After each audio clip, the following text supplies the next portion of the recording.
Қатулустарга навигация бой сүрбәхес чыгылатыгар ахылды. Бүгін рабочий қамығыя белемнен өләтігер бүтәхек мұньяға ұтылында. Барыта 105-ші судына Артик районы вартағығы тедерге белем. Бұйылғы бұлан оны белем тұғынан Александра Хлопкова кәпсир. Быйылғы сылағы навигацияға хәтті хүс арас техника белемнен митеттен 105-ші хотулустарга тахаға тердегі өлелі.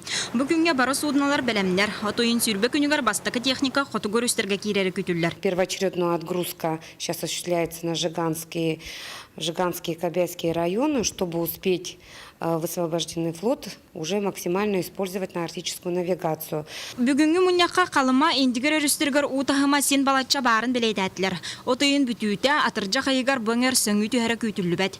Ұстық балағыне яны рүскі болуынсып, оларын бүгінгі 10 километрдақ серге 2 зем снаряд үлелері білдер. Снаряд Яна прибыл на барнике Яна 3 июля. Глубины там минимальные составляют 210. И за все время работы мы там извлекли уже 16 тысяч метров кубических грунта. Быйыл бұлан бұғытнан сақа сергер ұннан барыда мөлуен 560 тонна тағас терділектәк. Мантан 167 тонна та аңардас қотыңғыл ұстарға. Бұл реңе кәметтен 6-16 тоннаннан әлбәқ. Оннан тон әтеққананда бұл ұлаты сөгін тұғынан нефтепродукты мұнна тасшық объемная әлбәуіттігіне. Он тактическая навигация, блин, ханга харлана нерек. Тааспут бу тасчах ханды бу 14 тонна телинне. Индигирге янаға тиер тағаға сұлақан аңара нефть онна уматык.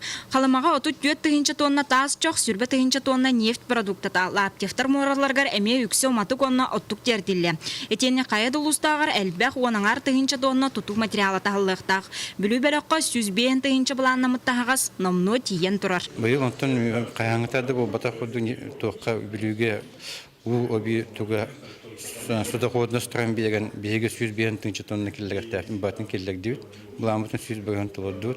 Аммаға бетекейін тек дебеттейбіт. Бұл үс қоныққа суда ходына эстоныққа барыты. Құтығыл ұстарға тағаға тердер ұсуыла бұй сүрбе күніттен аралары бұлананар маңыға мұнияқ күттілақтыры бігерге питтерінен техника бәлем ұтағымада сөптәқ. Александра Хлопкова, Гаврил Дичков, Саха телевидениеті, Чакус.